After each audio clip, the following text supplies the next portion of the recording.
르노 캡처. 르노 브랜드지, 르노. 예. 그저 엠블럼이 로장주라고 그러나? 로장주. 로장주.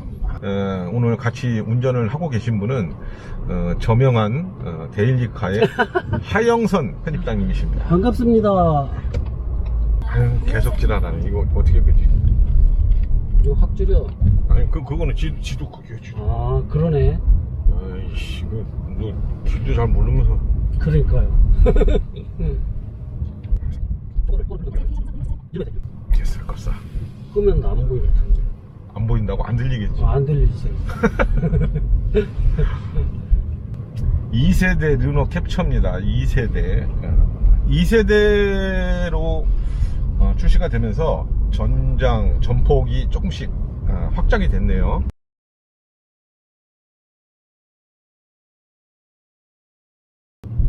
XM3는 이제 쿠페형이고, 이거는 이제 정통 SUV의 기본적인 실루엣을 갖고 있습니다. 실내의 구성은 거의 똑같아요. 스티어링 힐에 딱 박혀있는 로장주 엠블럼을 빼면 구분이 좀 쉽지 않을 정도로 거의 비슷한 구성을 하고 있고요. 일단 악셀레이터를 처음 밟았을 때의 느낌은 상당히 좋다고 합니다. 이 바람소리 상당히 들리는데 이거 이중 흡차음이 아니겠지? 그러니까 바람소리가 지금 바람이 많이 분다. 그래서 그런가 풍조음이 좀 부네. 좀 깜짝 놀랄 정도로 지금 잠깐 아주 좀 세게 들렸어요.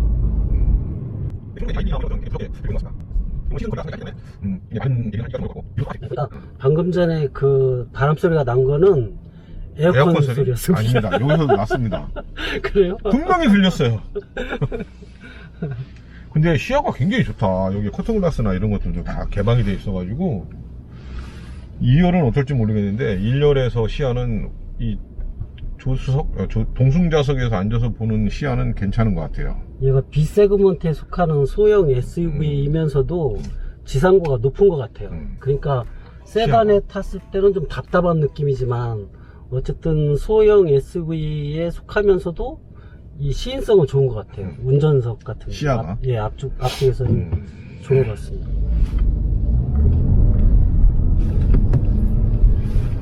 그래도 굉장히 실내에도 좀 구성이 소재가 이렇게 막 싸구려 플라스틱이 아니고 약간 우레탄 재질로 이게 다 마무리를 해놔가지고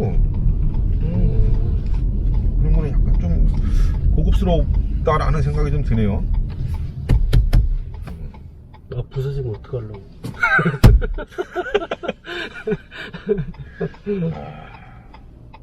괜찮은 것 같은데 이게 XM3를 살 거냐 캡처를 살 것이냐 고민하는 사람들 많이 있을 것 같아. 이 변속 레버 이쁘네요. 이쪽에 있어. 이만한 차급에 이게 전자식 레버가 있는 게 있나? 이 차급에 소형 SUV 중에서 이것도 지금 그냥 일반 레버도 있고 국산 차 중에서는 없죠. 이 차급에서는 처음 보는 것 같은데. 예. 근데 굉장히 세련되게 감각적으로 디자인을 해놨습니다. 이게 센터 콘솔 아래쪽으로도 공간이 있고 수납 공간이 굉장히 풍부하게 갖춰져 있는 것도 장점이 될 수 있을 것 같아요. 이게 좀 약간 떠있는 타입이네. 콘솔이 살짝 중간에 떠있어 아주 붕 떠있는 듯한 디자인을 하고 있어요. 그래서 요 밑에 아래 공간도 다 사용을 할 수 있게끔 수납 공간을 스토리지를 만들어 놨습니다. 나는 이게 제일 불만이야. 이게 팔이 안 걸쳐져. 팔 짧은 사람은 여기 딱 걸치고 이게 안 잡혀. 이게 그러네. 이게 원래 예전에는 좀 앞뒤로 이렇게 이렇게 됐다. 그러면 되네. 이게 앞으로 조금 당겨지는구나. 커버가. 나 뒤로 해도 잡히는 것 같은데 나. 아니, 안 잡혔어. 사실 운전할 때 이런 좀 멋도 있어야 되는데.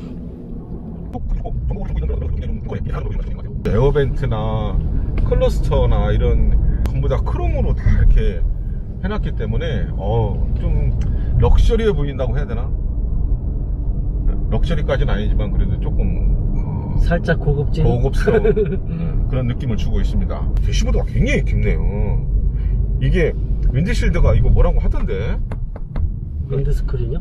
이게 약간 다른 이름으로 부르는 것 같은데, 이 A필라 같은 게 그냥 SUV답지 않게 경사가 굉장히 좀 완만하게 돼 있어가지고, 공기역학적인 측면에서는 좋겠죠. 그렇지. 네. 그래서 굉장히 깊잖아, 대시보드가 이게. 그지? 프랑스 차들 시트로행이나 이런 경우도 이게 앞쪽까지 쭉 들어가 있어. 푸조 같은 건 더 심하지, 왜. 맞아요. 얘들은 자꾸 비교를 이제 기아 자동차, 셀토스, 티볼리 뭐 이제 이런 것들하고 비교를 많이 하고 있더라고요. 근데 그런 것들하고 여러 가지 수치 재원을 보면 다 좋아요, 이게. 캡처가 훨씬 더 뭐 그렇게 막 엄청난 차이는 아니지만 조금씩 유리한 수치를 갖고 있더라고요. 뭐 트렁크 용량도 그렇고 안에 수납 공간도 그렇고 또 뭐 여러 가지 뭐 숄더룸이라든가 뭐 레그룸이라든가 헤드룸이라든가 이런 수치들이 조금씩 좋더라고요. 가격도 싸고. 근데 셀토스하고 많이 비교를 하는데, 셀토스하고 비교를 하면 글쎄 이게 객관적인 비교는 좀 힘들 것 같은데, 그냥 가격만 놓고 봤을 때는 일단 저렴하니까 그런 경쟁력은 갖고 있겠지만, 조향 제어한다든가 이런 것들은 좀 빠져 있기 때문에 그런 면에서는 조금 비교가 될 것 같아요. 지금 이제 주행하다 보니까 이쪽 내비게이션 시스템하고 윈드글래스에 보통 이제 헤드업 디스플레이가 들어가는데 그게 살짝 빠져 있네요. 그게 좀 살짝 아쉬운 느낌. 이게 또 그 수입차다 보니까 사실 소비자들이 선택할 수 있는 게 트림 말고는 뭐 옵션 어떤 걸 뭐 집어넣고 빼고 뭐 이런 어떤 선택지가 상당히 좀 제한이 돼 있어요. 그러니까 뭔가 좀 이런 사양은 집어넣고 이런 사양은 빼고 막 이렇게 좀 가격 조절도 좀 하고 그랬으면 좋겠는데, 일단 뭐 수입차의 어떤 한계라고 봐야죠. 트림으로만 그런 게 딱 구분이 돼 있고, 그리고 이거보다 낮은 트림에서는 변속기도 전자식이 아니고 그냥 일반 레버예요. 이게 디젤도 있죠, 디젤. 그렇죠, 1.6. 이게 또 벤츠하고 공동 개발했다라고 얘기를 하더라고요. 근데 르노는 능력이 없나? 르노 F1 기술이 대단하죠. 근데 왜 엔진을 꼭 뭐 누구랑 뭐 이렇게 좀 뭐 이름값 좀 빌리려고 하나? 벤츠랑 만들었다라는 걸 상당히 서로 많이. 장단점이 있기 때문에 협업을 통해서 그러니까 벤츠 같은 경우는 유엔진을 쓰는 게 A클래스, 또 CLA가 포함이 되거든요. 근데 뭐 서로 협업하면 뭐 장점을 중심으로 해서 만들면 좀 더 좋아지겠죠. 이거 지금 변속기도 개트락 거 아니야? 얘는 이제 습식 트랜스미션인데요. 그러니까 옛날에 기존에 DCT 하면은 건식이 주로 있었어요. 그러니까 유압 방식에서 변속할 때 기름을 갖다 살짝 뿌려주는 역할. 근데 지금은 습식이다 보니까 이제 기름이 훨씬 더 많이 들어가죠. 그럼 조작감 같은 게 훨씬 더 부드럽고 조작감이 이제 훨씬 더 편리한 그런 느낌을 줄 수가 여기 있는 게 이게 장점이죠. 트랜스미션 내에 오일이 있는 거 아니야, 이거는? 그렇죠. 네. 항상 있고, 이제 습식의 장점은 뭔가 좀 변속감이라든가 또 이런. 저기 사고 크게 났다. 몰라요. 부드러운 어떤 변속 같은 것들도 가능하고요. 그리고 반응도 좀 빨라질 수 있는 그런 장점을 갖고 있습니다. 이게 습식 변속기 같은 경우에는 사실 얼마 전까지만 해도 이런 일반적인 차에 적용하기에는 뭔가 이게 단가도 맞지 않고 뭐 여러 가지 이제 그런 측면 때문에 이 적용을 하지 않았었는데, 요즘은 이게 습식이 좀 일반화되고 있는 것 같아요. 얘네가 브랜드 전략을 앞으로 그렇게 가져간다면 이제 무조건 이제 해외에서 수입되는 모델은 이제 무조건 르노 브랜드로 하고, 국내에서 생산되는 거는 이제 르노 삼성으로 하고 이제 그렇게 전략을 좀 가져간다고 합니다.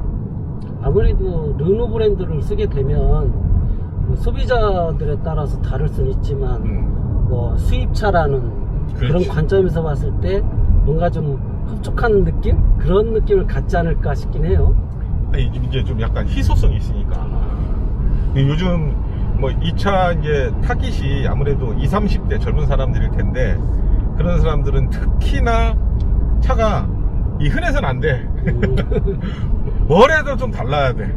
어떤 부분에서라도 다른 차하고 조금 차별화가 돼 있어야 좀 이렇게 관심을 갖고 뭐 그러다 보니까 아무래도 뭐 엠블럼에서도 확실하게 차이가 나니까 그냥 르노 삼성차 타가지고 저 로장비 엠블럼 달고 다니는 사람들도 많잖아. 그렇죠. 아마 이제 저 장기적으로는 르노 브랜드로 바뀌지 않을까 그런 생각이 드네요. 지금 이렇게 페달 그 엑셀을 밟다 보니까 페달이 그 담력이 좀 가벼운 것 같은 느낌이에요. 선배께서도 한번 밟아보시면 좀 그런 차이 느껴질 것 같은데. 우리는 막 고급스럽다 막 이런 걸 많이 기준으로 삼고 이 상품성을 평가할 때도 고급스러우냐 고급스럽지 않느냐 뭐 이제 주행 감성 뭐 이런 여러 가지를 따져서 그 차의 종합적인 상품성을 평가를 하는데 유럽 소비자들은 안 그렇잖아요. 이 차가 얼마나 저렴하냐 실용적이냐 이런 걸 기준으로 해서 선택을 하는 그 소비자들이 많기 때문에 이 차가 수입차니까 당연히 모든 면에서 우리나라 국산차하고 같은 세그먼트보다는 월등하게 뭔가 다 고급스러운 감성을 가질 거라고 기대를 하는 것도 약간 무리가 있다고 나는 봐. 진짜 대중적인 차거든 이건 유럽에서는. 그렇죠.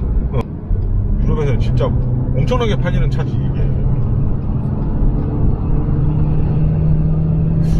속도 상승감도 좋습니다. 풍겨는 약간 많이 들려요. 지금 제가 알기로는 그 XM3 크로스오버 스타일의 XM3와 엔진을 좀 같은 걸로 사용하는 것 같은데 뭔가 이제 세팅 같은 경우는 살짝 다른 느낌이 들기도 해요. 물론 이제 얘는 그 가솔린 터보 엔진이 탑재돼서 배기 매니폴드에 그 과급기를 적용을 해서 어떤 엔진의 힘으로 가는 게 아니라 공기의 압력으로 가거든요. 근데 터보렉 같은 경우도 사실 이제 전자식 터보를 써서 이 그 렉이 없어요. 그러니까 공기가 팽창되기까지 그동안에는 그 시간이 좀 걸렸는데 전자식으로 컨트롤이 되면 사실상 그 엔진에서 나오는 그 출력이 곧바로 이렇게 연동이 될 수가 있거든요. 지금 터보렉이 하나도 안 느껴져? 근데 살짝 느껴져.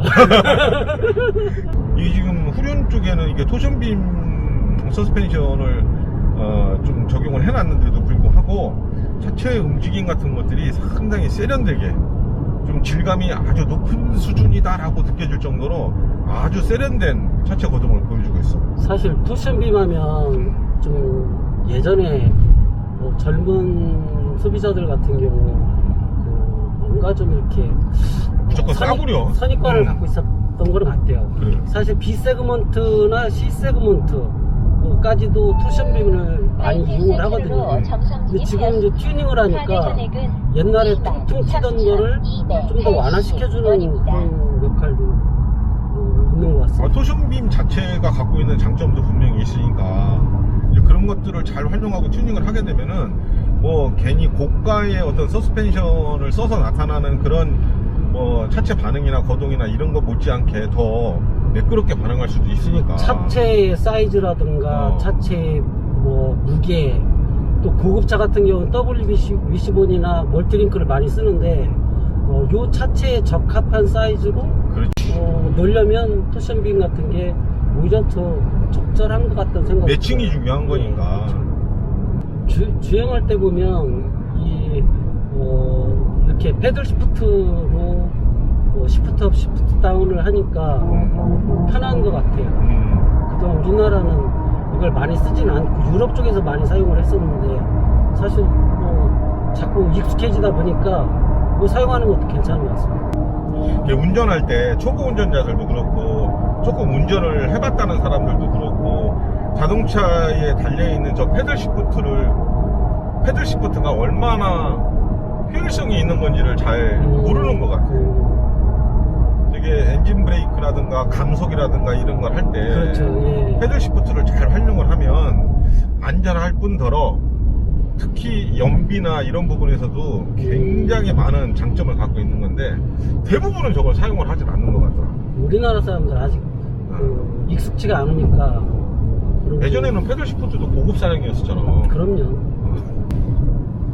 뭐 가솔린 차다 보니까 차는 1.3 배기량의 차면은 좀 약간 이게 좀 거친 어떤 그런 것들이 나타나기 마련인데, 일단 그런 것들은 굉장히 매끄럽게 대응을 잘 해놓은 것 같아요. 얘가 152마력이잖아요. 그 다음에 그 출력이 뭐 1.3L급인데도 151km? 예. 사실 지금 엑셀을 끝까지 밟지 않고도 뭐 레드존 6500rpm 넘지 않고도 정말 그냥 뭐 도심에서 운전하건 뭐 도로에서 운전하건 부담감이 없어요. 그쪽에서도 풍절은 많이 들리냐? 살짝 들려요. 지금 시속 111km인데 110km에서 이 정도. 살짝 들려요. 근데 바람이 좀 많이 부는 건가? 바람이 이렇게 심하게 부는 것 같진 않은데 어쨌든 풍절음은 살짝 들어오고 있습니다. 지금 이 캡차에는 반자율 주행 시스템이 적용돼 있어요. 에이다스. 넘어가는데? 아, 잡아준다. 버튼을 안 눌렀는데. 저거 눌러야지. 예, 지금 눌렀어요. 잘 잡아줍니다. 지금 앞차와 약간 충돌할 것 같으니까 소리가 경고음이 나네. 핸들 잡으라고 나는 소리야. 핸들 잡으라. 지금 이렇게 놓고 가는데 시속 100km 정도? 만약을 해서 하여튼 가깝게 가는데 뭐 무난하네요. 레인을 벗어나려고 하면 얘가 그 중앙으로 모아오는 스티어링 휠을 스스로 알아서 이렇게 조율해주는 그 파워가 그렇게 부족한 감은 없네요. 일부 수입차 같은 경우는 이게 벗어나더라고요. 근데 이게 조향까지 보조해주는 거는 아니야. 조향 보여주는데? 아니야. 이게 차선만 해주는 거야. 차선만. 차선? 응. 지금 이렇게 잡아줘, 이렇게. 차선만 해주는 거하고 조향까지 보조해주는 거하고는 좀 달라. 잡아주는 거 같은데? 아니야. 이거는 조향까지 해주는 거는 아니야. 그러니까 이렇게 좀 코너 같은 데서도 한번 달려봐봐. 좀 잡아주는데? 그러니까 이 차선을 보고 가는 거라니까. 그러니까 카메라로 차선을 인지해가지고 중앙으로 딱 계속 조향을 계속 유지시켜주는 것하고 그냥 차선만 읽어주는 것하고는 다르다고 하더라고. 근데 지금 스티어링 휠이 전자적으로 돌아가던데요? 그러니까 레인을 벗어나지 않게끔 차선을 유지시켜주는 이 스티어링 휠이 좀 아까 돌아가더라고. 이따 물어봐봐. 네, 아마 이건 적용이 됐을 거예요. 이제 적용이 된 것 같아요. 근데 왜 자꾸 잡아 운전대? 만약을 해서 만약을 해서 지금 뭐 쭉 가는데 지금 소리가 나면서 지금 계속 얘가 주유를 해줘요. 이게 이제 차선에 접근을 하면 튕겨주는 거야. 이렇게 안쪽으로 튕겨주는 거야. 이렇게 차선을 넘지 말라고. 이렇게 이게 잡아주잖아. 그러니까 얘가 스티어링 휠이 자기가 돌아가. 핸들을 잡으십시오. 저 앞에 코너에서 한번 해봐. 지금 만약을 해서 내가 가깝게 잡고 있어요. 이거 봐, 돌아가잖아. 그러니까 튕겨주는 거라니까. 이거는 차로 중앙을 유지시켜주는 게 아니고 튕겨주는 거라고. 한쪽 차선에 가까이 다가가면 차를 튕겨주는 거야. 안쪽으로 들어가라고. 넘지 못하게끔 튕겨주는 거지. 계속 요 차로의 중앙을 유지시켜주는 기능은 없는 거야. 그러니까 제 생각은 레인을 벗어날 것 같으면 이 스티어링 휠을 이 차가 알아서 스스로 조율해서 중앙으로 유지를 시켜주는 거거든요. 그거하고 다른 거야. 이거는 바퀴가 이쪽에 다니까 튕겨주면서 핸들이 돌아가는 거고, 조향 보조는 이 운전대가 스스로 움직이는 거야. 이거만. 그러니까 지금 저 계기판에 보면은 차선 표시만 돼 있잖아. 조향 보조는 핸들 표시도 돼 있는 거야. 하여튼 더 알아보겠습니다. 일단 확인해 봅시다. 예. 제가 알고 있기는 그렇게 알고 있는데 이게 살짝 차이가 있어요. 차선 유지하는 거하고 조향 보조해 주는 거하고 살짝 차이가 있는 걸로 알고 있거든요. 야, 근데 이거 또 어디 너 잘못 봤냐? 11km. 아니, 여기 얘기하다 보니까 지났어. 지났지? 그러면 전반적으로 일단 동승자석에 앉았을 때의 승차감 같은 것들은 굉장히 무난하고요. 약간 풍조름이 살짝 들리는 거 말고는 전반적으로 만족스럽습니다. 이 공간도 굉장히 좋아요. 지금 숄더룸 같은 경우에도 일반적으로 다른 XM3나 이런 것보다는 살짝 좀 여유가 느껴지는 편이고요. 지금 시트 포지션이 상당히 좀 높아서 그런지 몰라도 시야도 굉장히 좋고요. 이제 커터글라스도 개방이 되어 있기 때문에 측면에 보이지 않는 어떤 사각지대 같은 곳에 시야 같은 것들도 충분히 확보가 되고 있습니다. 그런 부분에서 상당히 만족스럽고요. 어우, 천장도 굉장히 높네. 네, 높아요. 자, 제가 운전대를 잡았습니다.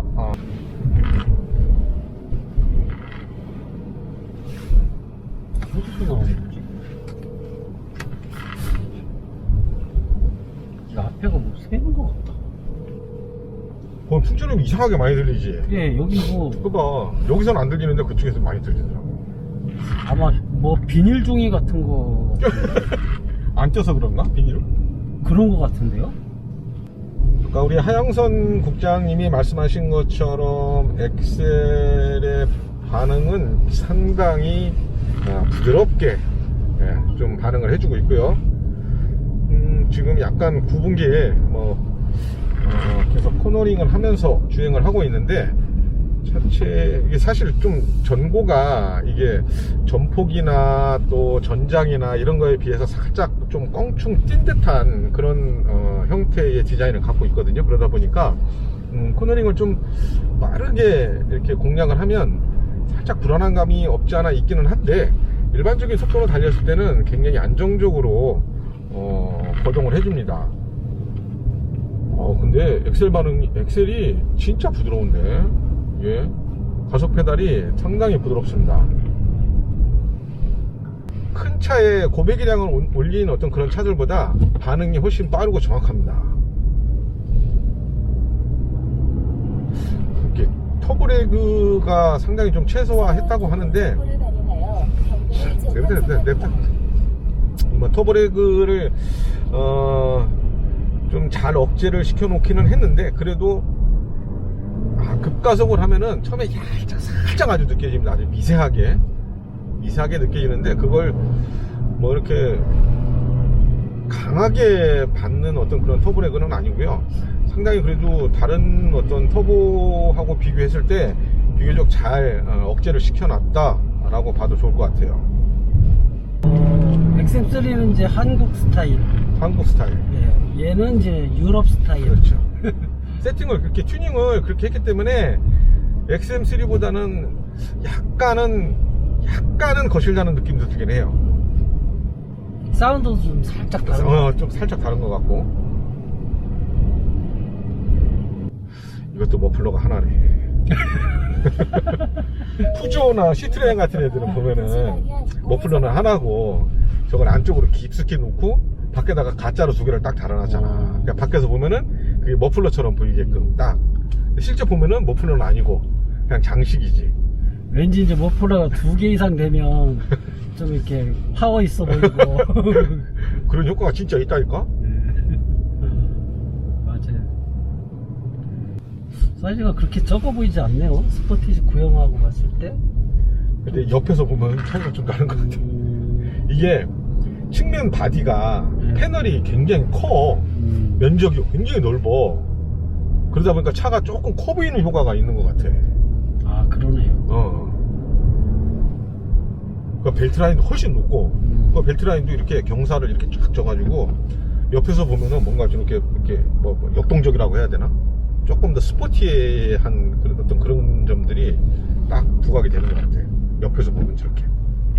그리고 C필라를 마무리를 굉장히 독특하게 해놨잖아요. 맞아요. 크롬 라인이 그 뒤쪽으로 가면서 쭉 뻗어 있고 또 두꺼워. 그런 걸 기교를 잘 부려놔서 다이내믹하네.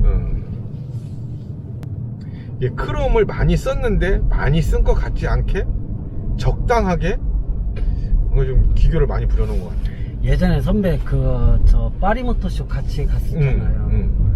그때 저 르노 브랜드의 디자이너 그분한테 제가 하나 여쭤본 게 있었어. 저거 마른 목골 형상 저 엠블럼 어떻게 해서 만들어졌냐. 로장주. 예, 로장주. 근데 그 답이 뭐였을까요? 저게 뭘 형상하느냐. 그래서 물어봤는데 전혀 의외의 답이 나왔어. 뭐라 그래? 저건 형상하는 게 없대요. 그때 당시에 만들 때 그냥 뭘 형상하지 않고 그냥 마름모로 이렇게 했는데 예뻐가지고 의미 없이 했는데. 의미 없이 그냥 했다는 거예요. 아하. 그래서 갔다 와서도 이거 내가 잘못 들었나 그런 생각을 했었어. 근데 지금도 보니까 어떤 의미 없이 만든 그 엠블럼이지만 나름대로 지금은 이제 로장주라는 그런 갖다 붙이면 되는 거지. 먼저 만들어 놓고 의미를 막 주는 거지. 아 이거 좀 아까 형님이 손잡이 없다고 하셨잖아. 엄청 불편하지. 지금 같은 경우는 잡을 게 없네. 여기 하나 있긴 있는데. 여기 없으면 그게 좀 불편할 때가 있다니까. 아 여기 그 저 무드 라이팅 시스템 있다. 있네. 오 낮에도 이렇게 딱 보이네. 근데 그게 앰비언트 라이트가 거기만 도어 안쪽에만 예. 있는 거야? 이 앞쪽에는 없네. 지금 이쪽 그 도어 패널에 적용되는데 저것도 색깔 바꿀 수 있는 거겠지?